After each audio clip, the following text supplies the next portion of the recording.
অন্তর্বর্তী সরকারের যুব ও ক্রীড়া মন্ত্রণালয়ের দায়িত্ব পেয়েছেন বৈষম্য বিরোধী আন্দোলনের অন্যতম সমন্বয়ক আসিফ মাহমুদ সজীব।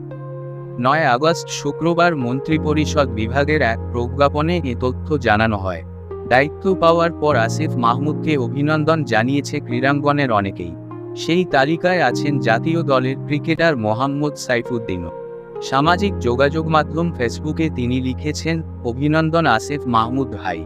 আপনি যেহেতু কুমিল্লার সন্তান, আমি পার্শ্ববর্তী জেলা ফেনীর ছেলে হিসেবে আপনার প্রতি অনুরোধ থাকবে, সারা বাংলাদেশের সমস্ত জেলা ক্রীড়া সংস্থার অযোগ্য লোকদের বিদায় করে, যারা সত্যিকারের ক্রীড়াবিদ ও ক্রীড়া সংগঠক, দেশকে ভালোবেসে এবং দেশের ক্রীড়াঙ্গন নিয়ে কাজ করতে চায় এমন লোকদের জায়গা করে দিন। দুর্নীতিমুক্ত ক্রীড়াঙ্গন এবং সমাজ চাই আমরা। ডক্টর ইউনূস স্যার একটা কথা বলেছিল গত পরশুদিন, সম্ভবত পুরাণদের দিয়ে আর কিছু হবে না, কারণ তাদের চিন্তা ভাবনা পুরানো।